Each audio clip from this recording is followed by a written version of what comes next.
Magandang oras mga kababayan, mga ka-Golden Boy. Merong revelasyon ng ating mga kapatid sa The Rappler. Alam naman natin kapag Rappler ay talagang maganda ang research nila bago sila magbigay ng komentaryo. Kaya ito, atin na panoorin. Dito ay sinasabi ng The Rappler na meron palang napakalaking flood control projects ang Davao Region kung saan baluarte ni Digong. At itong contractor na Iskandor pala ang pinakamalaking may hawak ng mga kontrata ng flood control sa Davao at nagdo-donate pa sa eleksyon ng milyon-milyon piso sa pagtakbo ni VP Sara noong nakaraang eleksyon. Kaya ito ang balita courtesy sa atin ng The Rappler, atin panoorin. Sa investigasyon ng Rappler, nalaman namin na ang campaign donor ni Vice President Sara Duterte na si Glenn Escandor ang nakakuha ng pinakamaraming flood control projects contracts sa buong Davao Region mula 2021 hanggang 2023. Pinakamarami ito both sa amount at number ng contracts. Ang Escandor Development Corporation ay nag-donate ng halos 20 milyon sa kampanya ni VP Sara noong 2022. Pag-aari ni Glenn Escandor ang Genesis 88 Construction na nakakuha ng 35 na flood control projects sa buong Davao Region amounting to 2.9 billion pesos. Ayan, so 2.9 billion ha, billion hindi ito milyon, napakalaki niyan.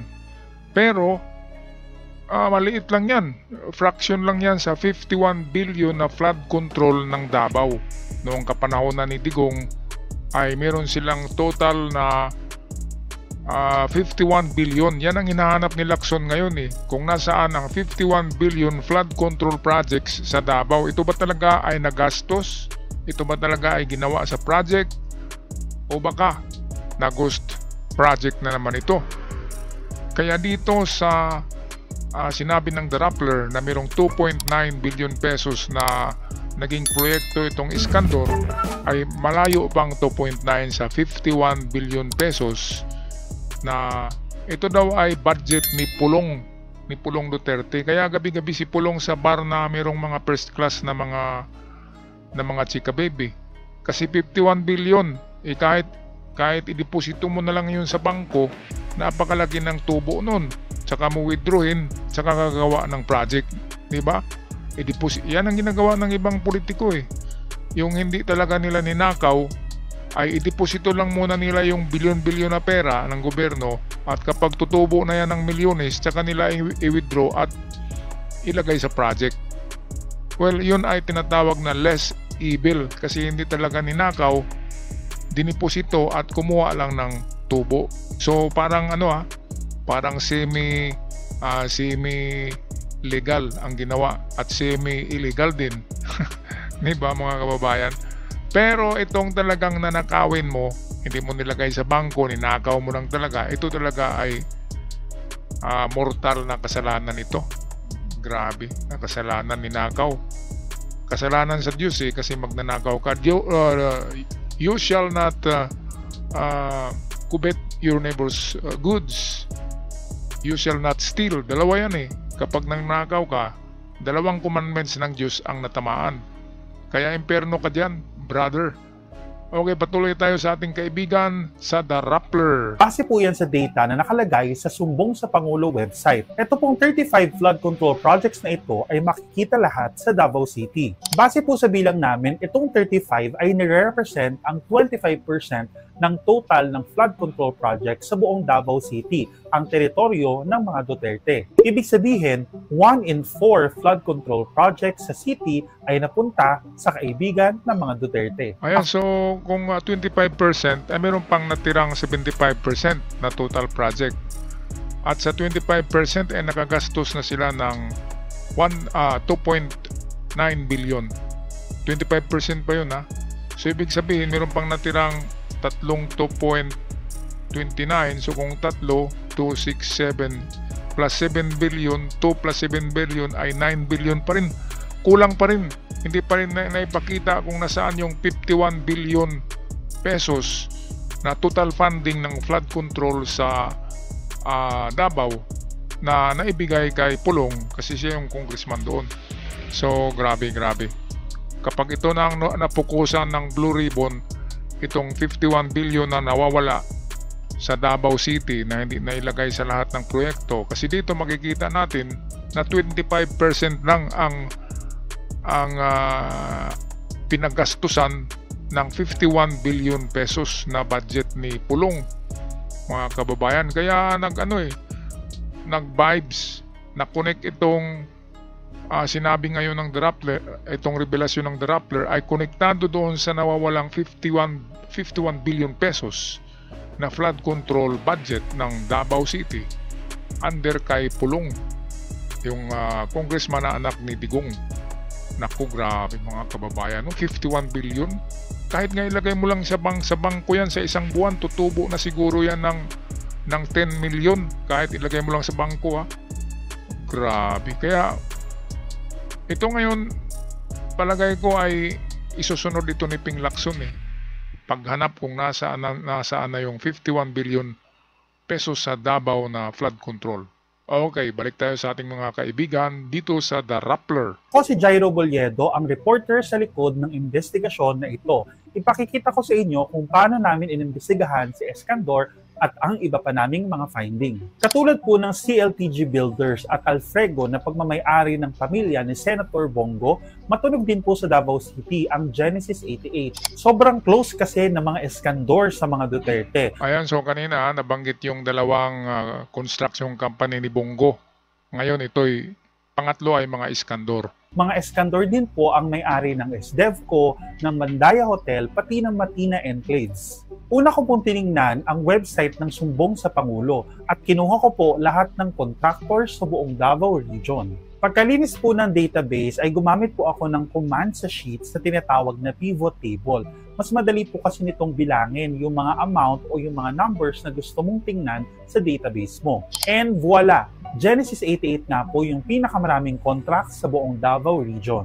Di po ako nakontento lang sa flood control projects. Chinek ko rin po lahat ng DPWH contracts ng Genesis 88 na available sa DPWH website. Base sa bilang namin, nasa 6.8 billion pesos na ang nakuha ng Genesis 88 mula sa mga DPWH contracts, mula nang maitayo ang kumpanya nitong 2018 hanggang sa kasalukuyan. After the contracts, ang susunod na kailangan naming i-prove ay kung si Escandor ba talaga ang may-ari ng Genesis 88. I and my sources know for a fact, pero para sure tayo ay sumangguni tayo sa Securities and Exchange Commission. Nakuha ko po ang General Information Sheet ng kumpanya mula sa SEC at napatunayan na si Escandor nga po ang CEO ng firm. Officials din po ang mga kaanak niya, kabilang ang asawa niya at mga anak. Kasi po kung sa DPWH website ka lang titingin, hindi mo makikita ang pangalan ni Escandor sa Genesis 88. Kasi po, isang Saturnino Bentulan ang authorized managing officer ng Genesis 88 na nakikipag-transact on behalf of Genesis 88 with the DPWH. Ayan, so ito yung palagay ko missing link sa testimonya ng mga Diskaya, itong Escandor.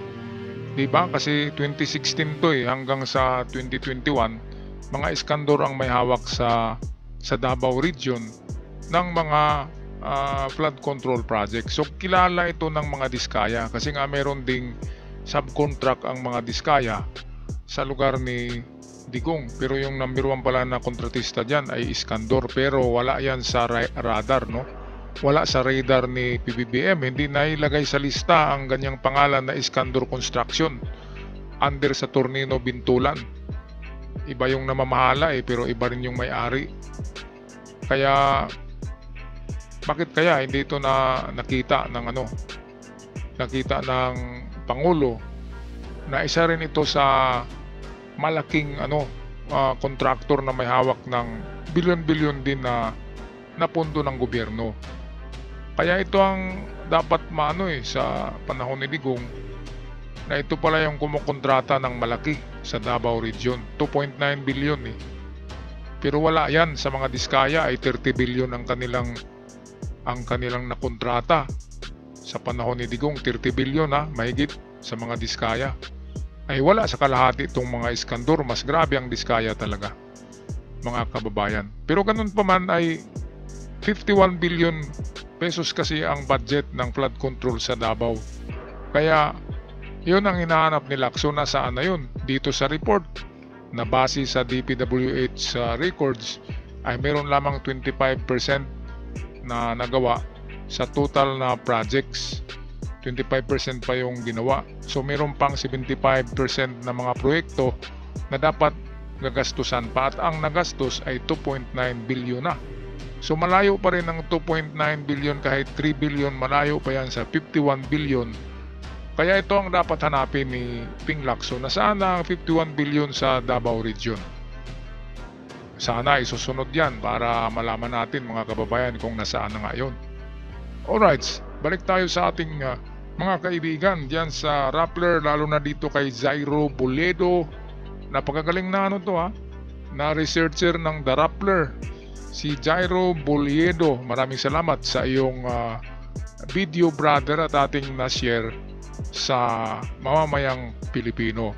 Okay, balik tayo sa balita ng The Rappler. Kaya kailangan mo talaga ng tulong ng SEC. O may contracts na tayo and mga amounts, tapos na-prove na rin natin na mga iskandor nga ang may-ari. Ang pinaka-crucial na element ngayon ay yung ties ng mga Duterte sa iskandor. Marami namang available na secondary sources online, pero iba pa rin talaga ang weight ng first-hand sources. Nakakuha ako ng not one but 3 sources na nag-confirm na close nga ang mga Dutertes at mga Iskandor. Yung isa sa mga sources ko ay talagang galing sa inner circle ni Iskandor noon, kaya talagang may credibility talaga siya na magsalita tungkol dito. Yung dalawang sources naman ay familiar din sa mga affairs ng Dutertes at Iskandors. By the way, hindi po namin nire-reveal ang sources para po sa privacy and security nila.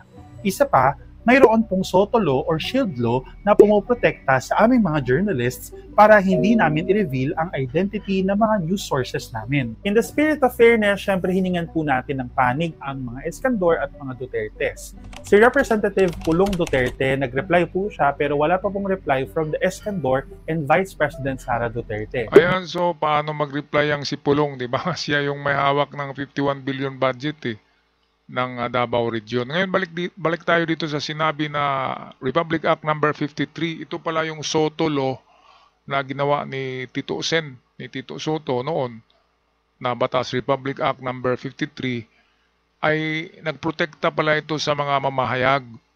Halimbawa, nagpahayag ka ng iyong personal point of view. Katulad ko, nag-reaction ako.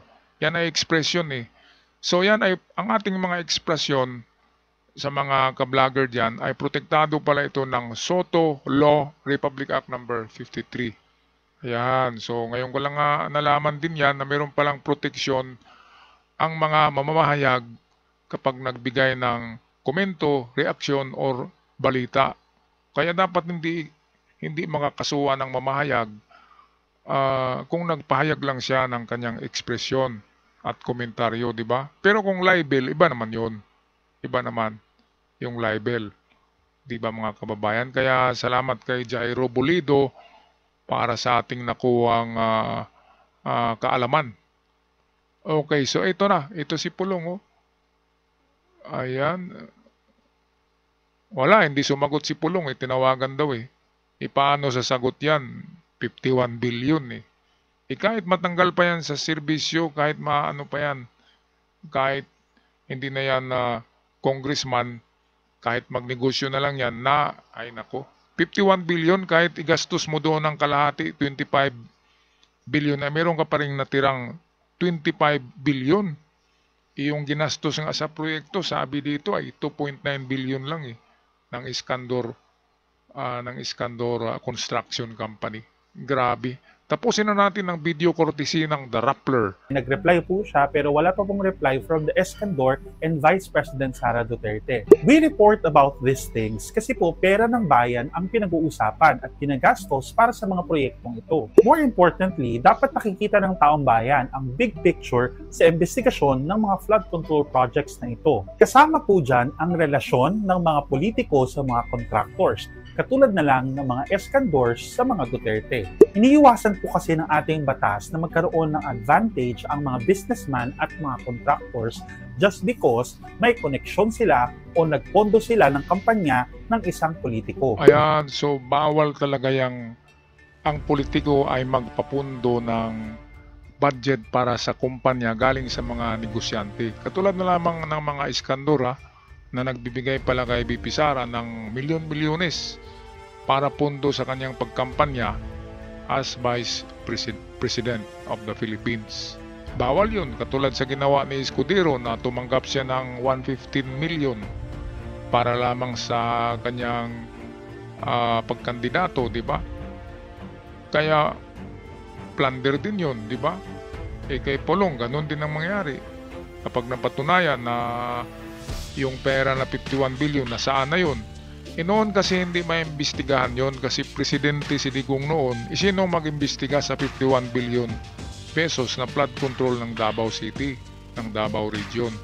Kaya sa panahon ni Digong ay parang nawas out lang yun, nawawala yung 51 billion kasi hindi binabalita kasi nga matukhang ka Digong pa naman, di ba?